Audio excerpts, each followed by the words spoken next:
Jó capítulo 18. Bildade acusa Jó de presunção e impaciência. Então Bildade o suíta respondeu: Até quando continuarás falando? Pensa bem, e então falaremos. Por que somos tratados como gado, como tolos diante dos vossos olhos? Ó, tu que te destróis na tua ira, por acaso a terra será abandonada por tua causa? Será a rocha removida do seu lugar? Bildade descreve a sina dos ímpios. Na verdade, a luz dos ímpios se apagará e a chama do seu fogo não resplandecerá. Na sua tenda a luz se escurecerá e a lâmpada que está sobre ele se apagará. Os seus passos firmes se reduzirão e o seu próprio conselho o destruirá. Pois por seus próprios pés ele pisa nas armadilhas e é lançado na rede. A armadilha o apanha pelo calcanhar e ele fica preso pelo laço, cuja corda está escondida na terra, e há uma armadilha no caminho. Terrores o apavoram de todos os lados, perseguem-lhe os passos de perto. Ele se enfraquece por causa da fome, e a destruição o aguarda ao lado.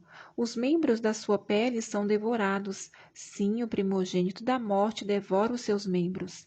Arrancado da tenda em que confiava, ele é levado ao rei dos terrores.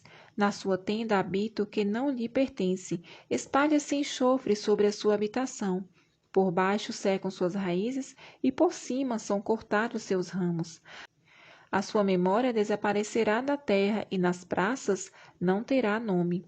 Ele é lançado na luz para as trevas e expulso do mundo.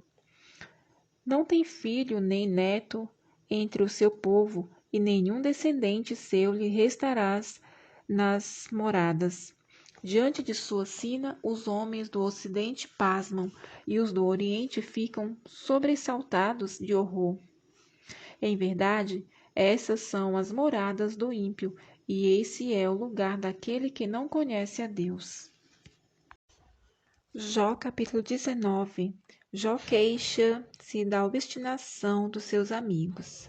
Então Jó respondeu: Até quando afligireis a minha alma e me atormentareis com palavras? Já me humilhastes 10 vezes. Não vos envergonhais de me maltratar? Embora na verdade eu tenha errado, o meu erro permanece. Se vós de fato vos quereis orgulhar contra mim e me incriminar na minha humilhação, sabei então que foi Deus quem transtornou a minha causa, cercando-me com sua rede. Eu clamo violência, mas não sou ouvido. Grito socorro, mas não há justiça. Ele fechou meu caminho com muros e já não posso passar. Escureceu as minhas veredas. Privou-me da minha honra e tirou-me a coroa da cabeça. Quebrou-me de todos os lados, tanto que estou prestes a morrer. Arrancou a minha esperança como quem arranca uma árvore. Acende a sua ira contra mim e considera-me como um adversário. Juntas suas tropas avançam, levantam um cerco contra mim e se acampam ao redor da minha tenda. Ele levou os meus irmãos para longe de mim, e os que me conhecem tornaram-se como estranhos para mim. Os meus parentes se afastam, e os meus conhecidos se esquecem de mim. Os que me visitam e também as minhas servas me consideram estrangeiros. Os que me visitam e também as minhas servas me consideram estrangeiro. Sou como um estranho aos seus olhos. Chamo o meu servo e ele não me responde. Minha boca tem que lhe suplicar. O meu hálito é intolerável para minha mulher. Sou repugnante para os filhos de minha mãe. Até os pequeninos me desprezam. Quando chego, fazem comentários a meu respeito. Todos os meus amigos chegados me rejeitam, e até os que eu amava se voltaram contra mim. Os meus ossos se colaram à minha pele, e a minha carne escapei só com a pele dos meus dentes. Tende compaixão de mim, meus amigos, tende compaixão de mim, pois a mão de Deus me atingiu. Por que me persegues como o próprio Deus, e não vos fartais da minha carne? Ah, antes as minhas palavras fossem escritas. Ah, antes fossem gravadas num livro, Quisera eu elas fossem para sempre esculpidas na rocha, com pena de ferro, com chumbo. Eu sei que o meu Redentor vive e por fim se levantará sobre a terra. Depois destruído o meu corpo, então fora da carne verei Deus. Eu verei ao meu lado, e os meus olhos o contemplarão, não mais como adversário. O meu coração desfalece dentro de mim. Se disserdes, como haveremos de persegui-lo, já que a causa deste mal nele está? Temei a espada, pois a ira traz os castigos da espada, para saberdes que há um juízo. Jó capítulo 20. Zofar descreve o sofrimento dos ímpios. Então Zofar, o Naamatita, respondeu: Os meus pensamentos me fazem responder e por isso me apresso. Estou ouvindo a tua repreensão que me insulta, mas o meu entendimento me compele a responder. Não sabes que desde a antiguidade, desde que Adão foi posto sobre a terra, o triunfo dos maus é breve e a alegria dos ímpios é apenas momentânea? Mesmo que a sua exaltação suba até o céu e a sua cabeça chegue até as nuvens, ainda assim ele perecerá para sempre, como o seu próprio esterco, e os que o ouviam perguntarão: Onde ele está? Passará como um sonho e já não será achado. Ele se dissipará como visão de noite. Os olhos que o viam já não verão, nem o seu lugar o contemplará mais. Os seus filhos procurarão o favor dos pobres, e as suas mãos lhes restituirão os lucros ilícitos. Os seus ossos estão cheios do vigor da sua juventude, mas esse vigor repousará com ele no pó. Ainda que o mal lhe seja doce na boca e ele o esconda debaixo da língua, mesmo que não o queira largar, mas pelo contrário o retenha na boca, a sua comida se transforma no ventre, dentro dele se transforma em veneno de cobra. Ele engoliu riquezas, mas as vomitará. Deus as fará sair do ventre, sugará veneno de cobra, e a língua de uma víbora o matará.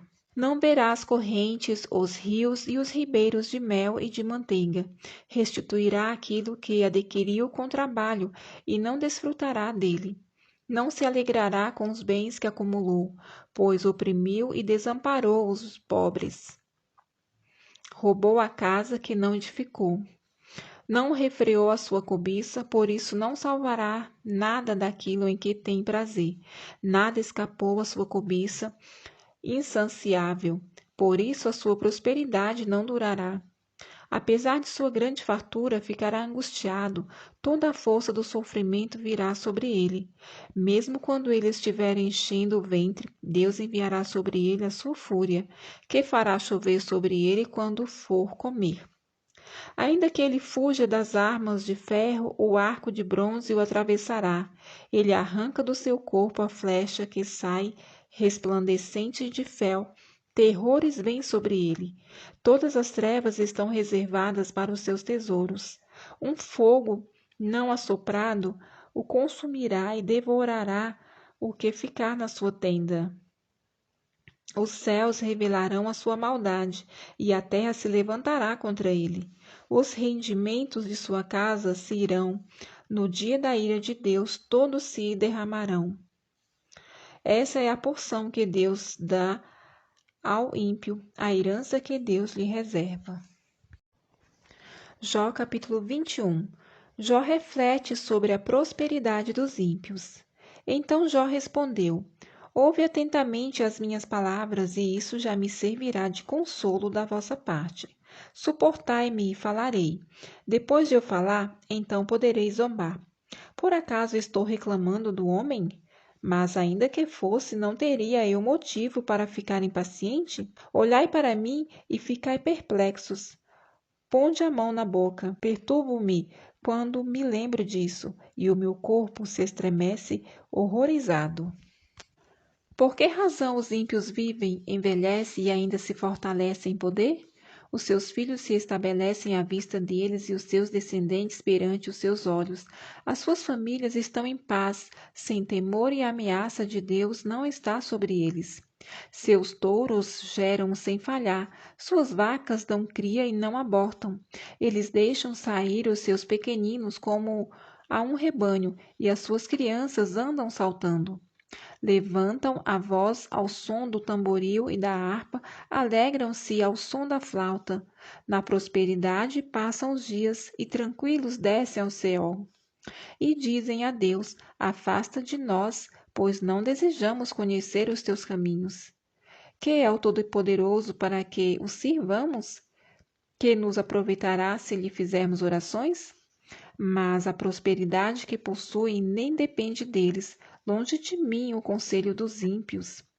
Quantas vezes sucede que se apague a lâmpada dos ímpios? Que lhe sobrevenha a sua destruição? Que Deus, na sua ira, lhe envie dores? Quantas vezes sucede que eles sejam como a palha no vento, como glândulos levados pelo furacão? Vós dizeis que Deus reserva para os filhos a punição do pai, mas é a este mesmo Deus que deve punir para que o conheça. Vejam seus olhos a sua ruína e beba ele do furor do Todo-Poderoso. Pois que lhe importa a sua família depois de morto, quando forem encurtados os seus meses? Por acaso alguém trará conhecimento a Deus, ele que julga os de posição elevada? Um morre em plena prosperidade, inteiramente sossegado e tranquilo, como o corpo saudável e com os ossos fortes. Outro, pelo contrário, morre amargurado, sem ter experimentado o bem. Ambos jazem no pó, e os vermes os cobrem.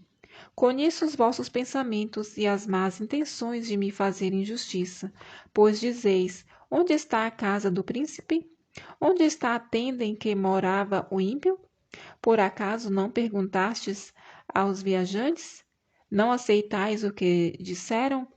O que mal é preservado no dia da destruição, poupado no dia do furor? Quem acusará face a face o seu procedimento? Quem lhe retribuirá o que fez? Ele é levado para a sepultura e vigiam-lhe o túmulo. Os torrões do vale lhe são doces e todos os homens o seguirão. Os que o procederam são inumeráveis. Como quereis oferecer-me consolo inútil quando vossas respostas não passam de mentira? Jó capítulo 22. Elifaz acusa Jó de diversos pecados. Então Elifaz, o temanita, respondeu: pode o homem ser útil a Deus? Na verdade, o sábio é útil apenas para si mesmo. Será que o Todo-Poderoso tem prazer em que seja justo ou tem vantagem em que andes em seus caminhos de modo inculpável? É por causa da tua reverência que ele te repreende ou que entra em juízo contigo? Por acaso a tua maldade não é grande e as tuas transgressões sem limites? Pois sem motivo exigiste penhor de teus irmãos e despojastes as roupas dos que não tinham quase nada. Não deste água para beber ao cansado e retiveste o pão do faminto. Mas ao poderoso pertencia a terra, e o homem privilegiado habitava nela. Despediste as viúvas sem nada, e os braços dos órfãos foram quebrados. Por isso é que estás cercado de armadilhas e um pavor repentino te perturba, ou de trevas, de modo que nada podes ver e a inundação das águas te cobre. Não está Deus lá no alto, no céu? Olha para as mais altas estrelas, como são elevadas. Tu dizes: que sabe Deus? Pode ele julgar através da escuridão? Nuvens espessas o cobrem, de modo que ele não consegue ver quando percorre a abóbada do céu. Queres seguir no caminho antigo, trilhado pelos homens maus? Eles foram levados antes do seu tempo, e seus alicerces foram arrastados como por um rio. Diziam a Deus: afasta-te de nós, e ainda que nos pode fazer Todo-Poderoso? Contudo, ele encheu de bens a casa deles, mas longe de mim estejam os conselhos dos ímpios. Os justos veem isso e se alegram, os inocentes zombam deles, dizendo: na verdade, os nossos adversários são exterminados, e o fogo consumiu o que deixaram. Apega-te a Deus e vive em paz, assim te sobrevirá o bem. Aceita a lei da sua boca e põe as suas palavras no coração. Se te voltares para o Todo-Poderoso, serás edificado. Se afastares a maldade para longe da tua tenda, E puseres o teu tesouro no pó, e o ouro de Ofir entre as pedras dos teus ribeiros, então o Todo-Poderoso será o teu tesouro, e a tua prata será preciosa. Então te deleitarás no Todo-Poderoso, e levantarás o teu rosto para Deus. Tu orarás a Ele, e Ele te ouvirá, e pagarás os teus votos. Aquilo que projetares será cumprido, e a luz brilhará em teus caminhos. Quando te abaterem, dirás: haja exaltação, e Deus salvará o humilde. Livrará até o que não é inocente, que será libertado pela pureza de tuas mãos. Jó capítulo 23. Jó deseja apresentar-se perante Deus. Então Jó respondeu: Até hoje a minha queixa é cheia de amargura. O peso da mão dele é maior que o meu gemido. Ah, se eu soubesse onde encontrá-lo e pudesse chegar ao seu tribunal. Exporia a minha causa diante dele e encheria a boca de argumentos. Aprenderia com as palavras de sua resposta e entenderia o que me dissesse. Acaso iria ele disputar comigo na grandeza do seu poder? Não, ele me daria ouvidos. Ali o correto pleitearia com ele e eu seria absolvido para sempre por meu juiz. Vou adiante, ele não está ali. Volto-me para trás, não o encontro. Procuro à esquerda, onde ele age, mas não o vejo. Viro-me para a direita e não o enxergo. Mas ele sabe o caminho por onde ando. Se me colocasse à prova, sairia como ouro. Os meus pés se mantiveram nas suas pisadas, guardei o seu caminho e não me desviei dele. Nunca me afastei do preceito dos seus lábios e escondi no meu peito as palavras da sua boca. Mas ele já resolveu. Quem então pode desviá-lo? E ele fará o que quiser, pois cumprirá o que está ordenado a meu respeito, e muitas coisas como essas ainda tem consigo. Por isso, perturbo-me diante dele. Quando penso nisso, sinto medo dele. Deus faz, Deus fez desmaiar o meu coração. O Todo-Poderoso me perturbou, pois não estou desfalecido por causa das trevas, nem porque a escuridão cobre o meu rosto.